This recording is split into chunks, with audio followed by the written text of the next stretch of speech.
Video को like करके आगे शेयर जरूर कर देना। अंधे हो जाएं, ये कैफियत है उसकी। और अल्लाह अकबर, जन्नत की नेमतों का हाल ये है कि जैसे दुनिया के अंदर एक इंसान 2-3 कपड़े पहनता है तो अंदर वाला कपड़ा नजर नहीं आता, लेकिन हदीस पाक में आता है कि जन्नत के अंदर अल्लाह पाक एक एक जन्नती को 70 लिबास पहनाएगा, लेकिन पहला लिबास भी नजर आएगा और आखिरी लिबास भी नजर आएगा, यानी 70 के 70 लिबास नजर आएंगे। वहां खाओगे तो कोई बदहजमी नहीं होगी और फिर वहां हूरों के साथ जिंदगी होगी। मेरे आका अलैहिस्सलाम के प्यारे दीवानों, यहां तक फरमाया गया कि जो बंदा अपनी आंखों की हिफाजत करता है, आंखों की हिफाजत करता है, यानी कि कोई हुस्न, किसी औरत का, अजनबी औरत का हुस्न उसके सामने होता है और वो सिर्फ जो है ये सोच करके अपनी नजर पे कंट्रोल कर ले कि मुझे अल्लाह देख रहा है। अल्लाह के रसूल सल्लल्लाहु अलैहि वसल्लम फरमाते हैं उसी वक्त अल्लाह उसका 360 जन्नती हूरों के साथ निकाह फरमा देता है। उसी वक्त निकाह होता है। आप अंदाजा फरमाएं, निकाह पर कंट्रोल किया और जन्नती हूरों के साथ निकाह हुआ।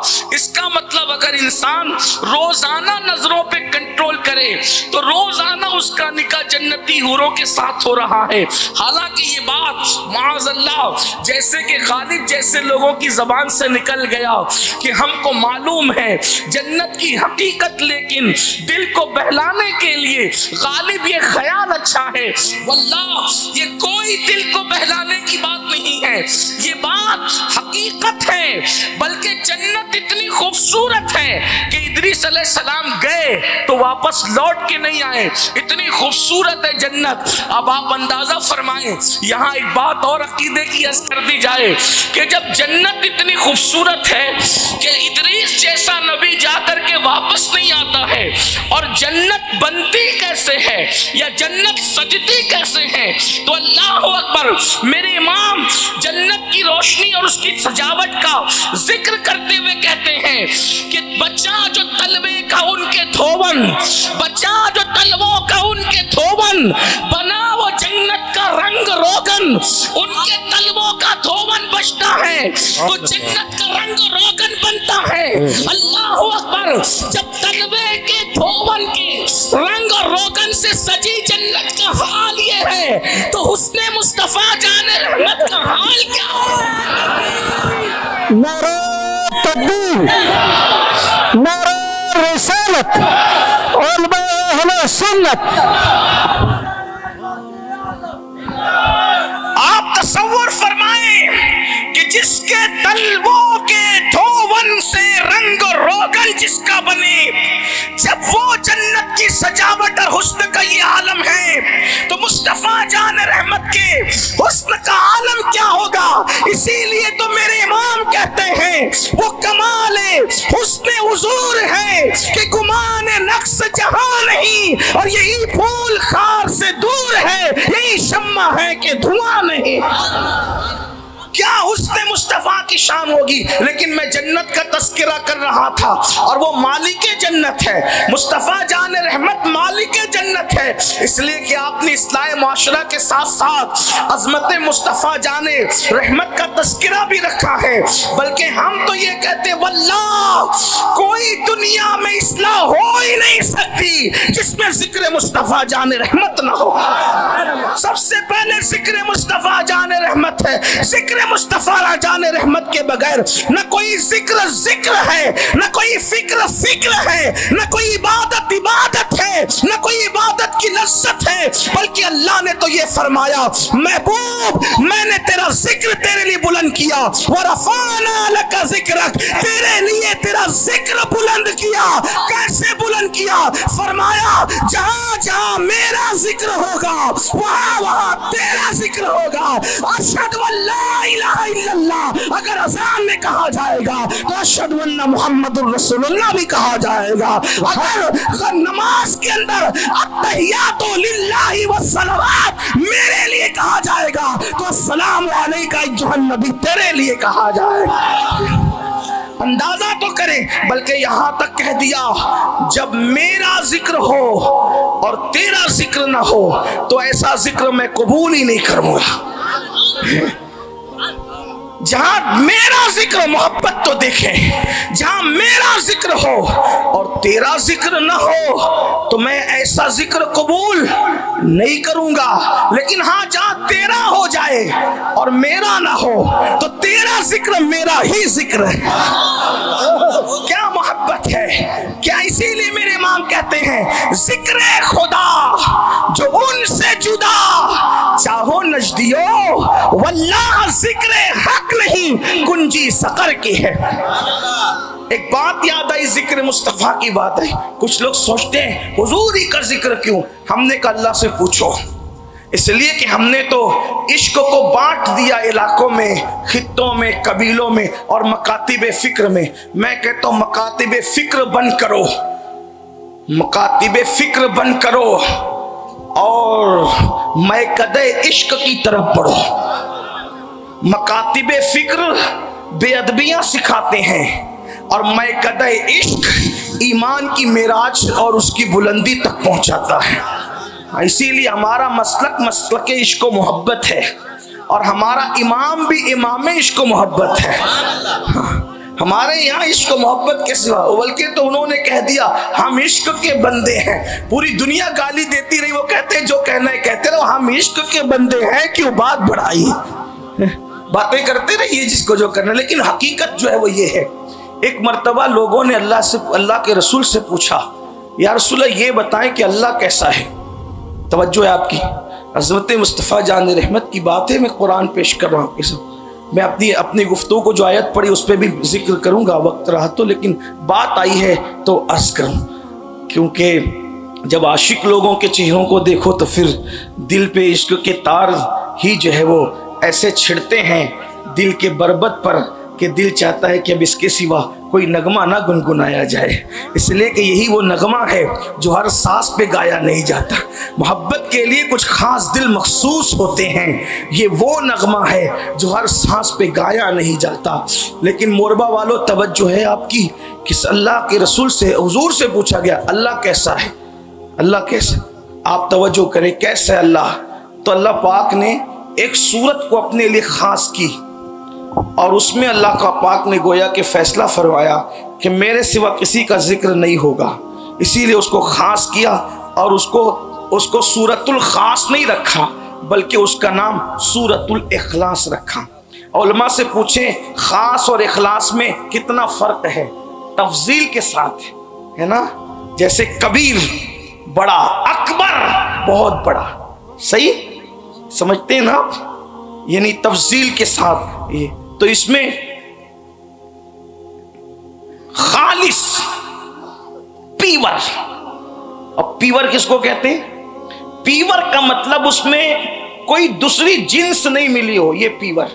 लेकिन उसका नाम सूरह खालिस नहीं है, जिसमें अल्लाह ने अपनी शान बयान की, उसका नाम है सूरतुल इखलास। इन तफजील के साथ, यानी खालिस से भी बढ़कर। इसीलिए आप देखें हर सूरत में कुछ ना कुछ मिला जुला कर मजमून आया है। सूरतुल फातिहा में मिले जुले मजामीन, बकरा में मिले जुले मजामीन, आल इमरान में मिले जुले मजामीन, इसी तरीके से सूरतुल माइदा में, अनाम में और जितनी सूरतें देख लें सब में मिले जुले मजामीन। हत्ता के सबसे मुख्तसर सूरत है सूरतुल अस्र और मुख्तसर सूरत है सूरतुल कौसर, उसमें भी एक मजमून नहीं है, कम से कम 4 मजमून उसके अंदर बयान कर दिए गए हैं।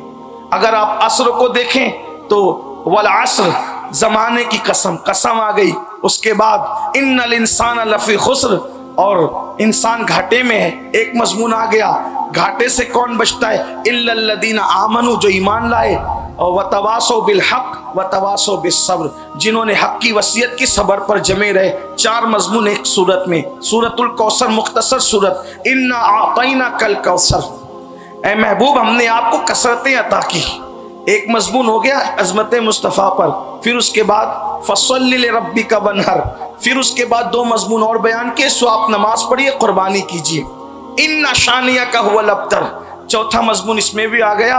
और जो आपका दुश्मन है वो हर भलाई से महरूम है, हर खैर से महरूम है। इतनी मुख्तसर सूरत में 4 मजमून बयान किए, लेकिन जिसको अपने लिए खास किया, तवज्जो करना, कुरान की बात कर रहा हूँ, गौर फरमाना, जिसको अपने लिए खास किया, इखलास किया, ना इसमें जन्नत बयान करेंगे, ना जहन्नम बयान करेंगे, ना शैतान का तस्करा करेंगे, ना फरिश्तों का तस्करा करेंगे, ना अंबिया का तस्करा करेंगे, ना औलिया का तस्करा करेंगे। एक सूरतुल फातिहा है, सबका तस्करा आ गया। सिरातल लदीना अनअमता अलैहिम, इनाम याफ्ता बंदों के रास्ते पर चला, इनाम याफ्ता बंदों की फेरिस्त आगे बयान की। तफसीर कुरान बिल कुरान के तहत अनअमल्लाहु अलैहिम मिनन नबिय्यीन वस्सिद्दीकीन वश्शुहदाई वस्सालिहीन। यानी आप देखिए कोई सूरत ऐसी नहीं है जो जिसमें एक मजमून है। और फिर कुरान की खूबसूरती भी यह है, कलामुल्लाह का हुस्न क्या कहिए उसको, कि अल्लाह अकबर उन्वान बदलता है, बदलते वक्त पता भी नहीं चलता है और उन्वान मुकम्मल बदल जाता है। ये कुरान मुकद्दस का नज्म है और ये कुरान मुकद्दस की सूरतों का बल्कि आयतों का रब्त है। जैसे मोतियों की तरह पिरे हुए मज़ामीन है, बल्कि ये कह दूं कि मोतियों की तरह पिरे हुए मज़ामीन कहने को भी हल्का जुमला समझता हूं। कुरान के तसलसल को देखकर मोतियां अपने आप को एक दूसरे के साथ पिरो करके हुस्न जमाल पाया करती है। ये है कुरान मुकद्दस का नज़्म ज़ब्त। लेकिन सुने, जिस सूरत को अपने लिए खास किया, खास का मतलब बल्कि इखलास किया जिसको, मतलब इसके अंदर कुछ हम बोलते हैं इखलास के साथ काम करो। इखलास का मतलब क्या? एक ही के लिए काम करो, जरूर रखना। इखलास के साथ इबादत करो का एक ही के लिए इबादत करो। इखलास के साथ प्यार करो मतलब एक ही के लिए। जिसमें दूसरा आ गया वो इखलास न रहा। जैसे मिसाल के तौर पे आप कहते हैं पीवर, घी पीवर है, तो घी कब पीवर होगा? जब घी देसी घी और देसी घी होगा, उसमें अगर दूसरा मिलेगा, आप क्या क्या कहते हैं? नकली घी को क्या कहते हैं? वनस्पति घी कह दें, डालडा कह दें, वो मिला तो बोलो पीवर रहा, बोलो। हालांकि दोनों घी है लेकिन रहा पीवर नहीं। बल्कि ये भी ताजिरों की अरबनियों की इस्तिलाह में ये भी है कि भैंस का घी तो भैंस का ही होगा, अगर गाय का घी उसमें मिल गया तो भी पीवर नहीं होगा। हालांकि दोनों घी है मगर पीवर नहीं होगा। बात समझ में आती है?